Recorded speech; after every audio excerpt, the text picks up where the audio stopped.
Pourquoi bois-tu de l'alcool ? Tu serais capable d'arrêter de boire ? Qu'est-ce que l'alcool raconte sur notre intimité et comment il nous construit ?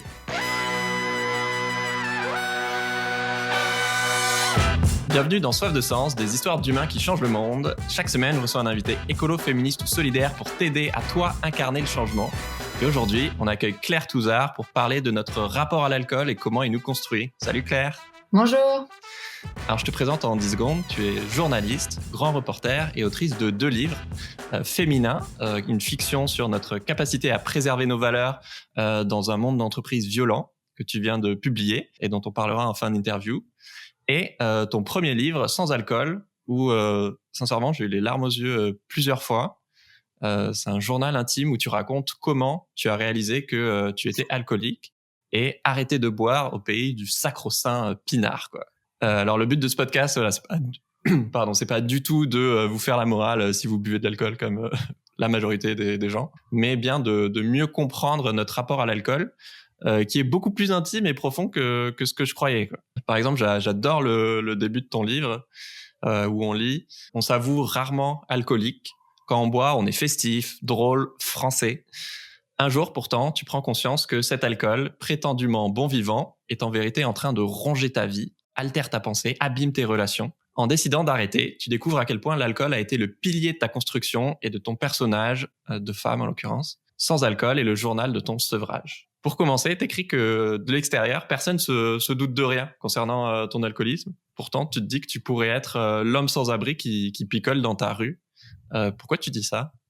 J'ai dit ça en fait parce que je trouve qu'il y avait deux clans en France. On avait l'impression qu'il y avait ceux qui buvaient du bon vin nature et qui n'étaient pas préposés à l'alcoolisme. Et puis l'alcoolo, c'était toujours le type qui buvait mal au PMU, etc. Or, moi, j'ai des gros problèmes d'alcool tout en ayant un alcool qu'on appelle mondain, en fait. Et voilà, c'était pour poser des mots et dire, en fait, non, l'alcoolisme, ça peut aussi avoir des contours ou un air un peu festif ou mondain ou glamour, alors qu'en fait, ça détruit la vie. Donc, c'était d'utiliser le terme alcoolisme pour vraiment poser les choses, en fait, et ne pas l'attribuer qu'aux autres. Ouais. Tu racontes même que voilà, t'as jamais fait même un premier date sans alcool ou je sais pas, jamais fait l'amour sans alcool. Enfin, ça modifie tout ton rapport à l'amour, par exemple, que tu pouvais avoir la gueule de bois quasiment tous les jours. Donc, c'est sûr que tu comprends aussi cette douleur, cette envie de fuir, d'être quelqu'un d'autre, même si les apparences, t'es une femme en plus. Je pense qu'on a souvent plus une image de mec qui picole. Et que il y a plein de gens sur qui ça se lit pas sur les traits du visage en termes de ressenti, de bienfaits et d'angoisse liées à l'alcool. Partager les mêmes choses, quoi. Je pense que ce qui était intéressant, c'était de voir, moi, en tant que femme, justement, ce qui me poussait à boire. Ouais. Et que c'était très lié aussi à une actualité, quoi. C'est-à-dire à la façon dont on traitait les femmes dans cette société. Et que je pense que n'importe quelle femme, quand elle passe une journée où elle se fait agresser dans la rue, agresser au travail, que, en fait, son salaire est moindre que celui de son collègue, qu'elle se tape la charge mentale. Enfin, je pense qu'il y a 1000 raisons pour lesquelles les femmes ont besoin de déconnecter d'un quotidien. D'évacuer. Et voilà, c'était intéressant de lier l'alcoolisme et l'addiction aussi à un vécu très violent, en fait, du féminin. Ouais. En tout cas, moi, c'est clair que les deux sont indissociables. Ok. Tu as bu apparemment de 16 à 37 ans.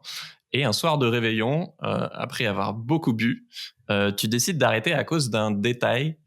Qu'est-ce qui s'est passé ce soir-là ? C'est marrant parce que j'ai vu le regard de mon conjoint sur moi. Mais c'est vrai qu'après, on a interprété ça en disant oui, elle l'a fait pour mon conjoint, pour son conjoint. J'ai arrêté pour moi, je tiens à préciser. C'est juste que, en fait, j'ai rencontré quelqu'un qui lui-même était sobre. Et en fait, le fait que pour la première fois de ma vie, que quelqu'un me dise, mais en fait, la sobriété, ça peut être ça. Ça peut être quelqu'un, en fait, d'heureux, de joyeux, etc., de drôle, de transgressif. Ça a renversé un peu ma vie et mon regard sur l'alcool. Je me suis dit, tiens, en fait, je pourrais être heureuse autrement. Et donc, voilà, c'est comme ça que c'est né, en fait. C'est parce que je l'ai rencontré. Ensuite, j'ai fait d'autres rencontres. J'ai rencontré les AA aussi, les alcooliques anonymes, des groupes de parole. Et c'est à travers la parole des autres que j'ai réalisé qu'il y avait une alternative, en fait, à l'alcool pour vivre, en fait.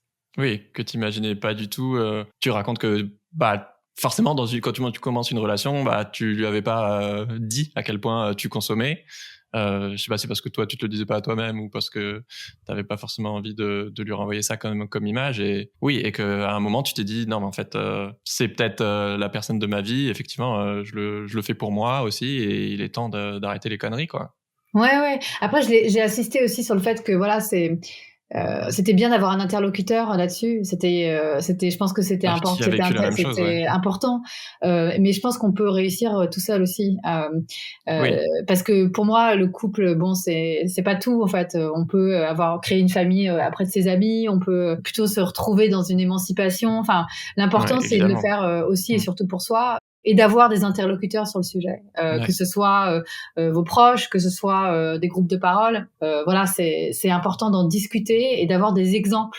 Moi, ce qui m'a plu avec Alexandre, et ensuite j'en ai rencontré d'autres, c'est d'avoir des exemples qui ont la même vie que moi et qui ont réussi à s'en sortir, Mm. et surtout qui incarnaient quelque chose de joyeux et de transgressif dans la sobriété. Et ça, c'est pas des choses qu'on met en valeur en France. On préfère mettre en valeur le bon vivant, etc. Ouais. Et dire bah non, en fait, tu peux être sobre et fun. C'était quelque chose d'important, en fait. Ouais. Et tu dis ne plus boire, ça paraissait si simple à la fois et en même temps vertigineux. Je me demandais plus globalement, il y a plein de raisons. Pourquoi est-ce que tu décides d'arrêter de boire à ce moment-là? Effectivement, est-ce que apparemment pas forcément, c'est pas forcément parce que tu te rends compte que tu risques potentiellement de perdre ton chéri. Est-ce que c'est parce que tu racontes que tu t'es déjà réveillé chez des mecs sans te souvenir de ce qui s'est passé?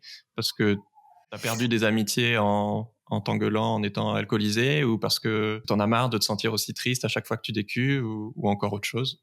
Je pense qu'il y a un point, il y a toujours un moment dans sa vie de, comment dirais-je, de carrefour où il faut faire un choix, en fait. Moi, le choix, c'est que j'ai perdu mon job Ok. et que, en gros, il y avait deux choix. C'est que soit je m'enfonçais dans l'alcool à cause du licenciement, parce que je me suis retrouvée vraiment à la rue sans rien. Et donc là, il y avait un peu un carrefour, quoi. C'était soit je m'enfonçais, soit j'essayais de trouver une solution. Et c'est vrai que Alex m'a dit tiens, tu pourrais arrêter de boire. Et du coup, je l'ai fait et je me suis rendu compte que c'était le bon moment. Après, c'est venu progressivement. Je pense que c'était un long parcours où je me suis rendu compte progressivement que c'était en train de détruire ma vie, parce qu'en fait, on a du mal à identifier que l'alcool peut détruire votre vie, parce que souvent c'est pas, comment dirais-je, on perd pas tout d'un coup, en fait. Ouais. Ça abîme beaucoup de choses, ça abîme la relation avec les autres, ça abîme la relation au travail, la relation au corps, la relation à l'amour, à plein de choses, et on prend des mauvaises décisions à cause de l'alcool. L'alcool extrême, hein, j'entends, comme moi, Ouais. moi j'avais une consommation vraiment poussée. Mais on fait pas Mais le voilà, lien. il tend pour réaliser c'est en train de nous mener à des impasses, et il faut un choc. Bon, le choc, ça a été le licenciement, pour réaliser que c'est maintenant, en fait, ou jamais, le moment de choisir un autre chemin, en fait. C'était un ensemble de choses, et heureusement que je l'ai Ouais. fait, parce que je pense que ça aurait pu aller très loin. Mais voilà, encore une fois, c'est dur d'identifier, je pense, quand on va trop loin. Ouais. Autant, c'est vrai qu'il y a des gens qui peuvent avoir des symptômes physiques violents quand tu arrêtes d'un coup, parce que c'est du sevrage pour ton corps, c'est une addiction, quoi. Autant, toi, tu te rends compte que le plus dur, c'est sûrement ton entourage, quand tu leur dis que tu as décidé d'arrêter de boire.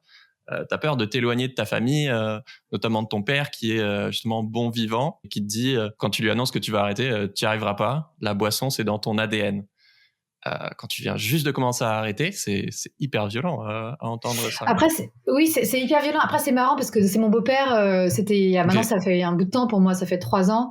Ouais. C'était les tout débuts, les annonces, en fait, comme ça froisse un peu les gens parce que ça les renvoie à leur propre consommation.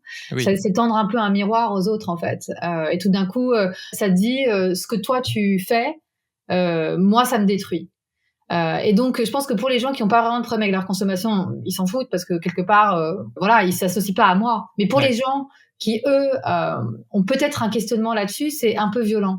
Et je pense que ça a créé des réactions en chaîne très fortes auprès pas que de mon beau-père, mais de mon entourage en général, qui comprenaient pas, à qui ça renvoyait la faute, etc. Il a fallu du temps et des conversations pour déconstruire tout ça. Et aujourd'hui, 3 ans après, je vois bien que ça a complètement changé. Mon beau-père, Ouais. c'est le premier à m'offrir une bière sans alcool, Trop bien. et à lui-même avoir questionné sa consommation et à boire moins, en fait. Ouais. Donc voilà, tout le monde n'a pas eu cette réaction-là. J'ai perdu des gens, hein, faut être honnête. De toute façon, le changement en général, quel que soit Oui. le changement que vous opérez, vous perdez toujours des proches, en fait, parce que les gens aiment aussi que vous restiez comme on vous connaît. Moi, quelque part, j'avais forgé un personnage de femme un peu punk, festive, etc. Et ça plaisait à certains et aux gens qui ne voyaient pas ma souffrance, en fait. Et donc, je pense que voilà, le changement est toujours un peu compliqué, mais après, vous gagnez beaucoup parce que vous changez votre vie en fonction de qui vous êtes maintenant. Et ça, c'est important aussi. Et je pense que les gens, quand ils le voient, ils finissent par le comprendre. Donc maintenant, j'ai gardé les bonnes personnes et celles que j'aime ont changé aussi pour moi, en fait. Trop bien. C'est vrai qu'au début, tu dis, non seulement tu dois affronter tes propres démons, mais en plus, comme là, par exemple, tu dois affronter ceux des autres. Potentiellement, tu leur mets leur propre consommation ou croyances sous le nez. Et c'est vrai qu'en France, tout le monde boit, quoi, mais personne veut en parler. Même avec les amis, c'est compliqué parce que tu racontes qu'un ami te dit, oh, c'est un peu radical, non? Tu peux pas juste surveiller ta consommation. Et en fait, c'est gênant pour toi parce que t'as pas forcément envie de lui avouer à quel point, je sais pas, tu picolais toute seule tous les jours chez toi, par exemple, quoi. Enfin... Non, puis c'est vraiment très, enfin, c'est pas que français, mais c'est très particulier à la France aussi, ce côté très normatif de l'alcool, en fait, où vraiment l'alcool est partout dans nos liens sociaux, dans notre construction, etc. On peut pas imaginer, par exemple, dîner avec des gens sans alcool, en fait. Et donc, c'est une telle norme massive que quelque part, vous êtes anticonformiste quand vous buvez pas. Vous êtes un ovni, en fait. Et c'est ça que j'essaie de changer, c'est que j'essaie d'expliquer qu'en fait, il y a des gens qui boivent et des gens qui boivent pas. En fait, on devrait pouvoir tous vivre ensemble. Et en fait, que sans interdire l'alcool, parce que je m'en fiche et chacun fait comme il veut. Enfin, moi, j'ai plein d'amis qui boivent et tant mieux pour eux. Enfin, mais qu'il y ait, c'est pas d'interdire, mais d'offrir d'autres possibilités, en fait. Et de voilà, parce que c'est vrai qu'en France, c'est tellement massif. Que quand vous buvez pas, vous avez l'impression d'être une anomalie un peu dans le système et c'est dur parce que déjà vous êtes en train de vous battre avec vous-même, avec l'arrêt, le sevrage, c'est dur, etc. Et en plus, si vous prenez les réflexions des autres, c'est pas possible, quoi. Vous devriez être encouragé pour être une meilleure version de vous-même quelque part. Mais voilà, je pense qu'aujourd'hui, la parole aussi, elle s'ouvre là-dessus et je le vois. Il y a de plus en plus de podcasts, même de jeunes qui se questionnent sur le sujet. Donc, les conversations aussi, elles changent là-dessus, je pense. Ouais. Et pour suivre ta quête personnelle, effectivement, du coup, quand tu commences ce sevrage dans les bars, tu racontes que tu deviens Sherlock Holmes à espionner ce que boivent les gens des tables voisines. Parce qu'il y a cette vraie question que tu te poses, combien on est, quoi? Combien est-ce qu'il y a d'alcooliques en France? Il y a une certaine hypocrisie autour de l'alcool où c'est toujours vu comme quelque chose de positif, de joyeux, de français, on disait. Mais on parle jamais du harcèlement lié à l'alcool, des mecs bourrés qui cognent leur femme ou des parents qui vont perdre un enfant dans un accident de la route ou juste des cancers du foie, des cirrhoses, voilà. Je dis pas du tout qu'il faut pas boire d'alcool, mais c'est quand même incroyable qu'on parle autant des avantages et aussi peu des dangers, ou même juste des échecs, de la fatigue, de la colère, des difficultés à prendre des bonnes décisions, comme tu disais. Et pourtant, non, on s'encourage tous à boire les uns et les autres. Et en plus, t'en dis deux mots, voilà, c'est pas aidé par les publicités et l'État qui dit rien parce que ça rapporte des millions. L'exportation des vins, de nos vins et spiritueux aurait rapporté 13 milliards d'euros en 2018, quoi. C'est un peu explosif, l'alcool, hein. Il y a très peu de produits qui sont comme ça, en fait. Enfin, remarque, si, parce qu'on peut dire que les réseaux sociaux, c'est un peu ça aussi. C'est que, quelque part, il y a du très positif et du très négatif, en fait. Et tout se mélange. Parce que, effectivement, si on arrive à se modérer, l'alcool, ça peut être une énorme source de plaisir. Puis voilà, il y a des super vins, etc. Enfin, c'est un vrai art, une vraie gastronomie. Mais en fait, pour certaines personnes, ce n'est pas possible d'arriver à cette modération. Donc, qu'est-ce qu'on fait? Est-ce qu'on ignore toutes ces personnes? Moi, par exemple, c'est impossible. Je ne pourrais pas, en fait. Je ne pourrais pas être cette fille qui arrive à s'arrêter à 2 verres et qui sirote le vin et qui l'apprécie. Voilà, moi, j'ai des problèmes de dépendance en général. Dès que je commence quelque chose, etc. Donc, et je suis pas la seule. On est très nombreux dans ce cas-là. Donc, qu'est-ce qu'on fait pour ces personnes-là? En fait, est-ce qu'on les ignore? Est-ce qu'on fait comme si c'était des rabat-joie, etc. Je pense pas que ce soit la bonne solution, en fait. Et c'est ça qui est bizarre, c'est que on s'entretient dans une sorte de déni juste pour qu'ils profitent à ceux qui arrivent à profiter de l'alcool sans problème. Et je crois qu'ils sont en fait très peu nombreux, pour être honnête. Avec la question de l'alcool arrive énormément de questions très actuelles, en fait, qui est celui du bien-être social. Parce que l'alcool, dans son extrême, tend à beaucoup de violence. Il accélère les violences envers les femmes, les agressions sexuelles. Et aujourd'hui, c'est des vrais questionnements, quoi. qui commence à beaucoup à émerger. On voit par exemple qu'il y a une Safer, il y a une appli qui a été créée en soirée justement pour ces problèmes de consentement. Il y a des choses qui se mettent en place parce qu'on réalise que l'alcool justement n'est pas que festif, que au contraire il crée énormément de dégâts. C'est un peu la revers de la médaille, quoi. Ouais. Et en France, c'est d'autant plus tabou que effectivement il y a le problème des lobbies qui font pression sur le gouvernement pour éviter toute campagne, par exemple sur le Dry January. Donc voilà, c'est... Oui, le fait de pas boire tout le mois de janvier. Et après 3 semaines de sevrage, je crois, tu te rends compte que tu y penses tout le temps en fait à boire, et tu as une petite voix qui remet en question ton choix d'arrêter. Et là, pour la première fois, tu te dis que ah oui, non, en fait, je suis malade, que tu poses ce mot-là de maladie. Alors, tu étais déjà quand même évidemment sorti du déni parce que tu avais entamé ce sevrage, mais voilà, il restait une partie de déni partiel où tu comprends que c'est une vraie maladie, quoi. Et tu vas aux alcooliques anonymes.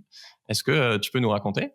Oui, j'ai été aux Alcooliques Anonymes pour voir. J'avais un peu une mauvaise image de ces groupes de parole parce que Comme j'avais tout le l'impression monde, que j'allais y rencontrer que des tordus, des gens qui n'étaient pas moi en fait. Et j'ai été très étonnée de voir des gens de tous les âges, de tous les milieux socio-professionnels. Et c'est là où j'ai aussi réalisé en fait l'ampleur du problème. Ouais. C'est-à-dire que moi, je m'attendais à voir des gueules cassées par la vie. Bon, il y en avait. Hein. Il y a des gens, ils ont des trajectoires. Tu te demandes comment ils font pour être encore en vie, hein, qu'ils aient fait le choix, voilà, d'arrêter de boire, c'est incroyable. Et justement, c'était ça qui était fou avec Léa, c'est que je les avais toujours considérés un peu comme des losers, alors que c'est des gens très puissants. Parce que au lieu de s'enfoncer dans des situations très graves et toxiques, ils ont repris un peu le pouvoir sur leur vie en arrêtant de boire. Donc au contraire, j'étais admirative de leur force. Ouais. Parce qu'il y a des gens avec des trajectoires, ils ont perdu des enfants, ils ont fait des trucs fous. Et la dureté de la vie fait souvent qu'on tombe dans l'addiction, en fait. Et eux, voilà, ils ont décidé de prendre les choses en main et d'arrêter. Et j'étais très admirative, en fait. En fait, c'est ça qu'il faut valoriser aussi. Il faut bien comprendre que aujourd'hui, on valorise le type bourré parce qu'il est bon vivant, alors qu'il va être violent, quoi. Bah, valorisons plutôt les gens qui essayent d'endiguer cette violence en étant sobres, plutôt que de les traiter de rabat-joie et de puritains, en fait. Parce que la vraie puissance, elle est là. Elle est d'arrêter, d'essayer de changer, d'aller vers le mieux, vers plus de lumière. Et c'est pas donné à tout le monde. C'est dur, quoi. Ouais. Parce que tout le monde vous pousse au consumérisme en France, donc c'est dur. Oui.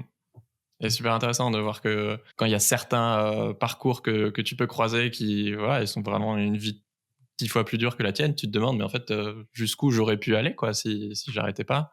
Et effectivement, le premier niveau à franchir chez les alcooliques anonymes, c'est avoir l'humilité d'avouer son problème. Et vous dites, effectivement, pour ceux qui sont pas convaincus, qu'ils aillent à l'heure de l'apéro commander un verre et qu'ils voient s'ils peuvent éviter d'en prendre un second.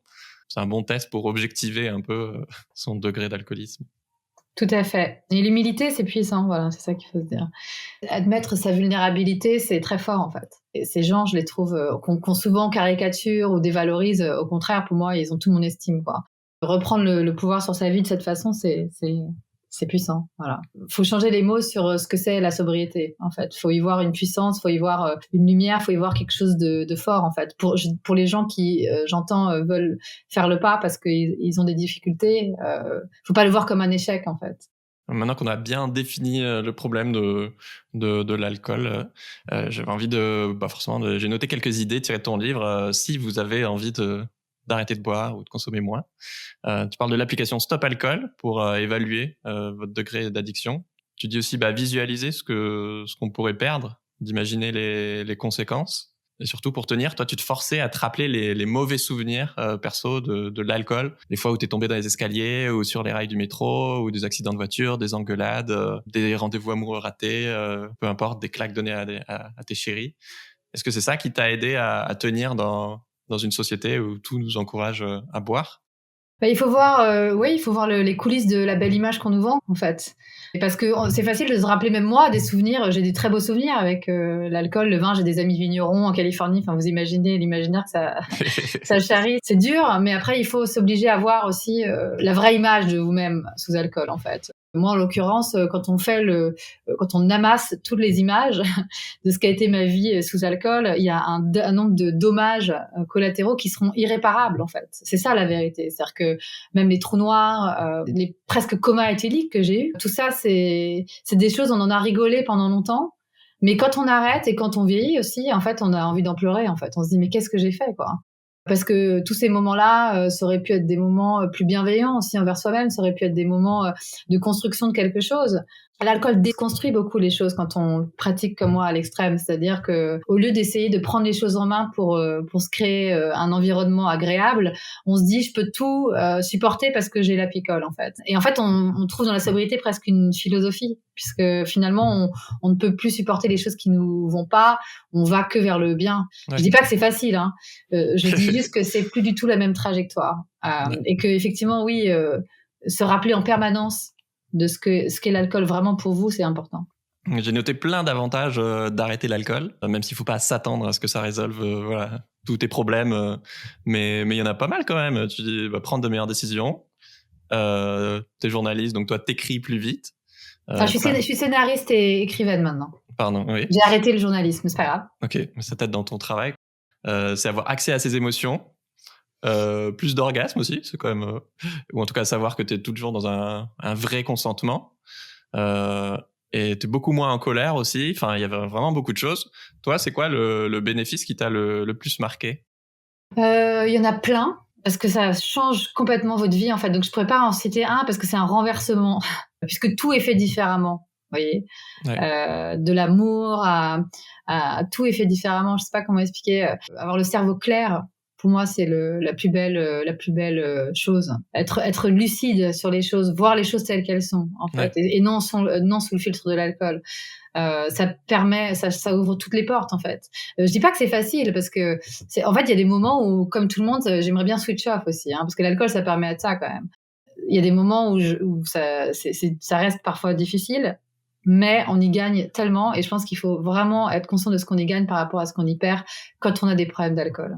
Oui, bien sûr que je pense qu'on est tous conscients que ponctuellement ou avec modération, c'est un moyen voilà, de s'échapper, d'oublier ses problèmes et de se sentir libre et tout puissant. Et enfin oui, bien sûr que voilà, on met pas ça en question, et voilà, c'est plus de manière très régulière ou à l'extrême. Et quand ça, apparemment, si ça a autant de bienfaits partout, c'est peut-être que ça c'est un filtre partout dans ta vie aussi, quoi.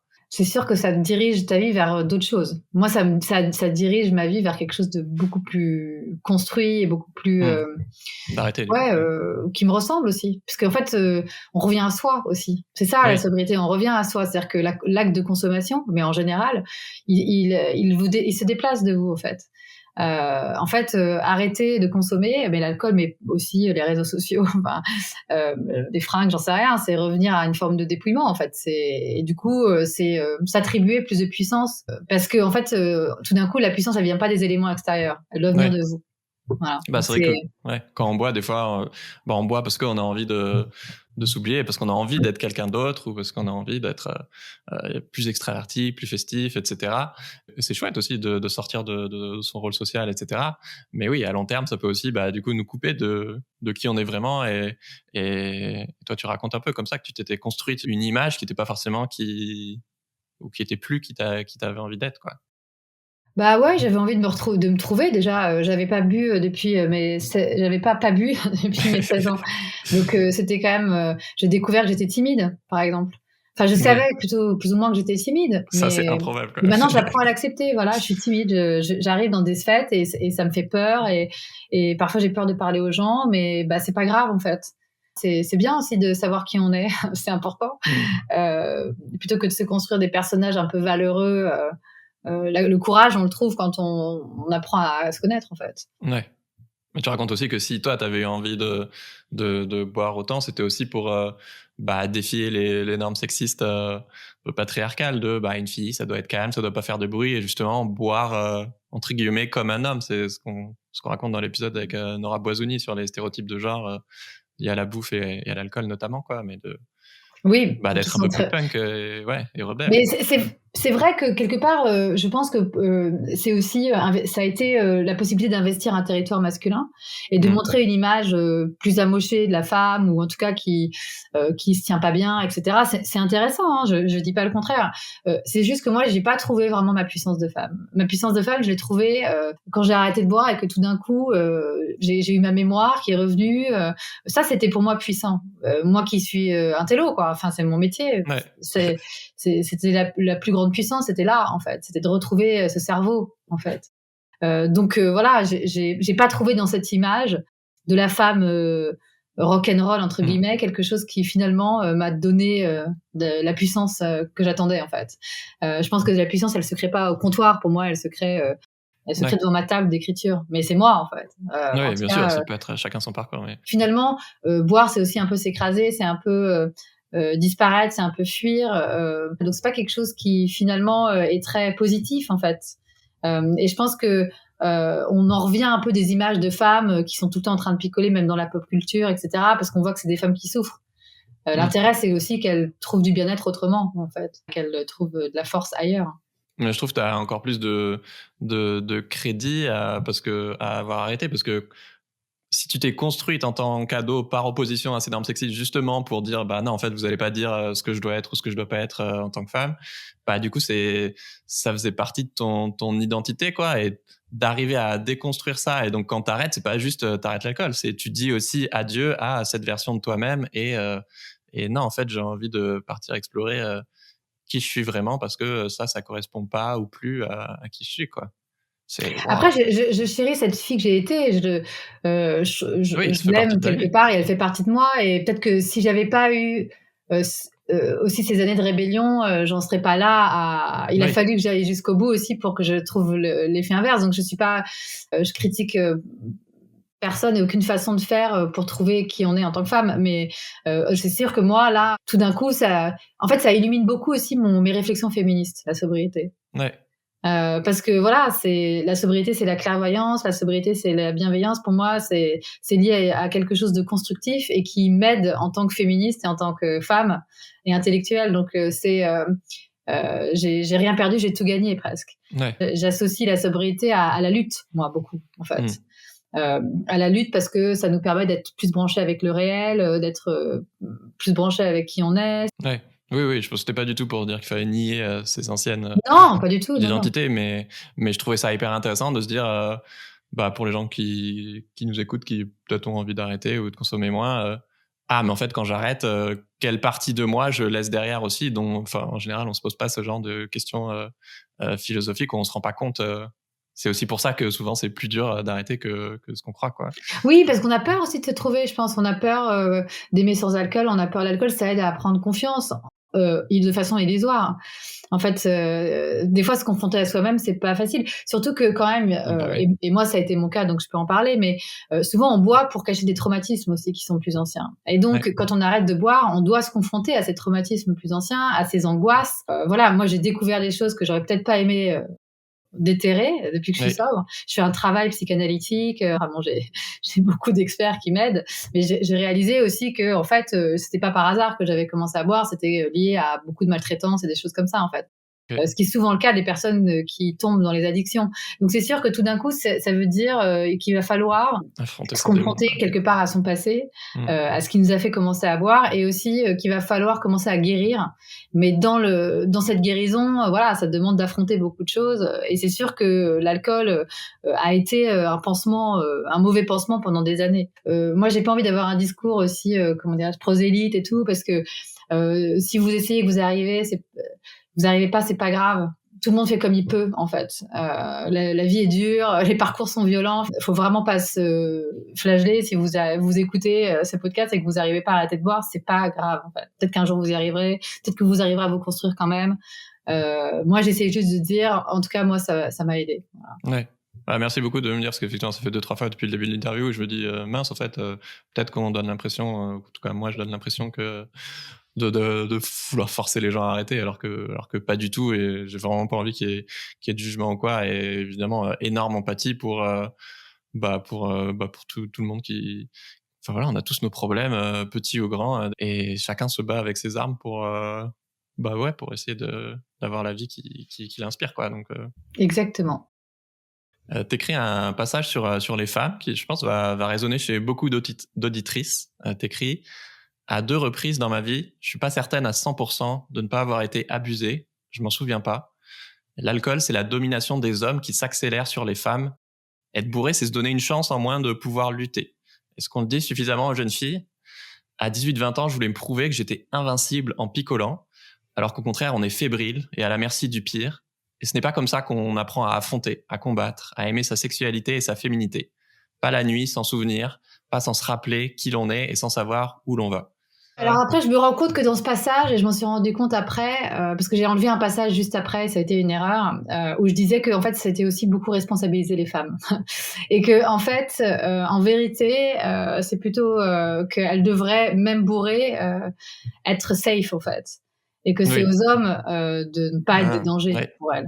Donc c'est vrai que en fait c'est un passage où que j'ai un peu regretté, parce que parfois quand on enlève des parties dans des livres et on se rend pas forcément compte, après à la fin on n'a plus beaucoup de recul, et le fait que j'ai enlevé cette partie-là est pour moi un peu dommage, parce que ça donne l'impression que on dit aux filles, c'est à toi d'arrêter de boire pour pas te faire emmerder. Alors que la vérité, c'est qu'il faut dire aux garçons et aux hommes d'arrêter d'agresser les femmes, et elles devraient au contraire pouvoir prendre des apéros tout tranquilles sans être embêtées. Après, ce qui est, voilà, donc switchons la responsabilité des choses. Après, ce qui est certain, c'est que voilà, je reviens sur ce que j'ai dit avant.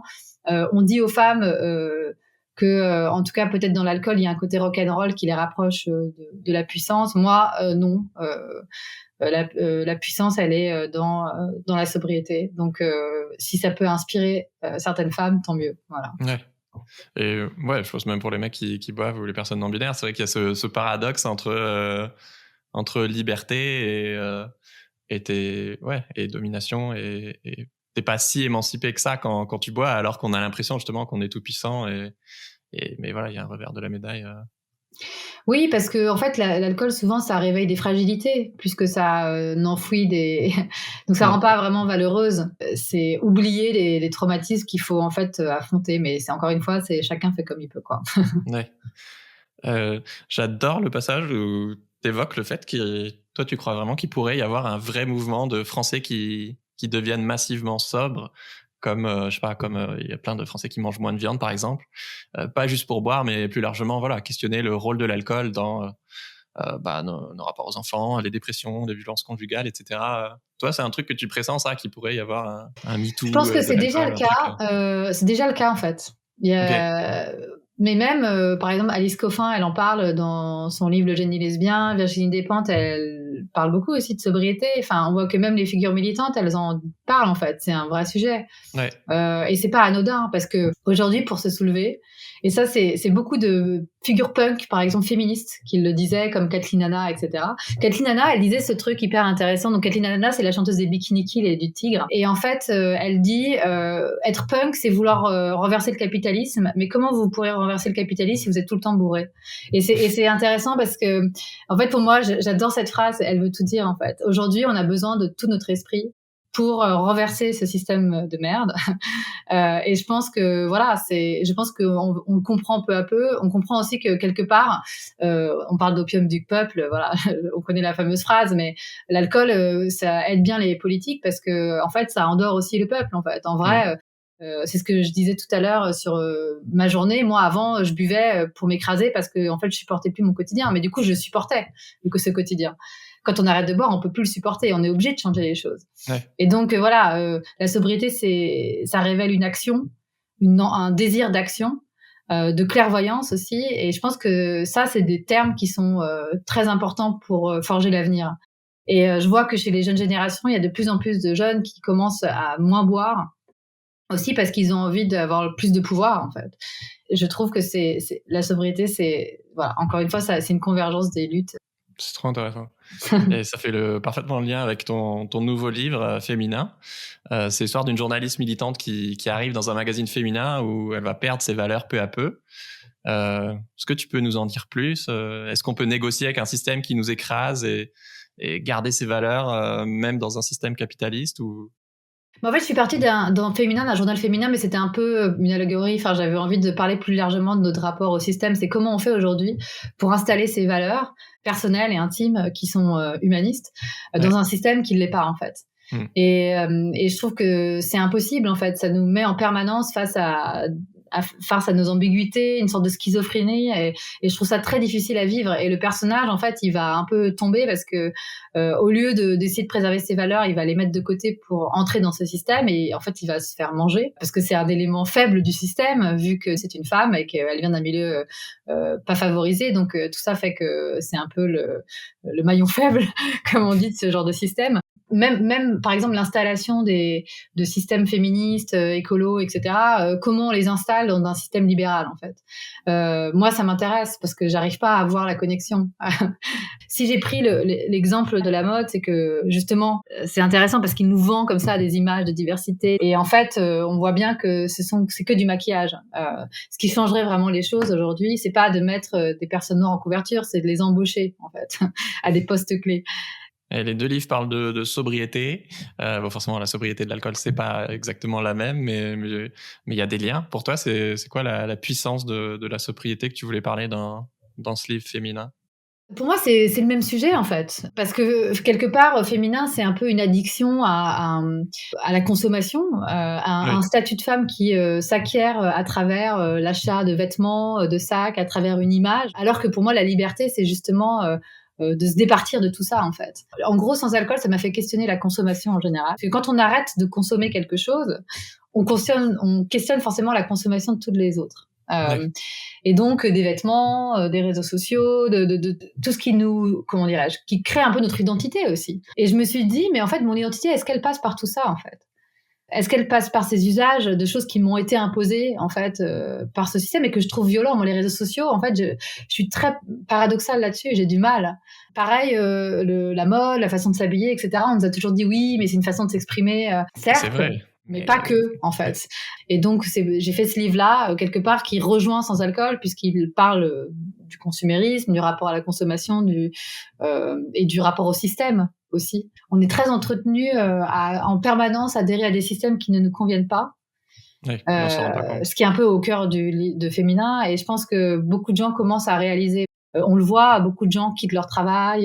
Il y a le quiet quitting. Il y a beaucoup d'éléments comme ça qui prouvent qu'il y a un mal-être et une remise en cause, une remise en question de ce dont on a envie. Et je pense que voilà, on est un peu dans un changement structurel, quoi. Merci Claire pour cet échange. Allez jeter un œil à ces livres et abonnez-vous au podcast pour découvrir d'autres pépites comme Claire et me donner de la force. Ciao Claire, ciao tout le monde. Merci à toi, ciao.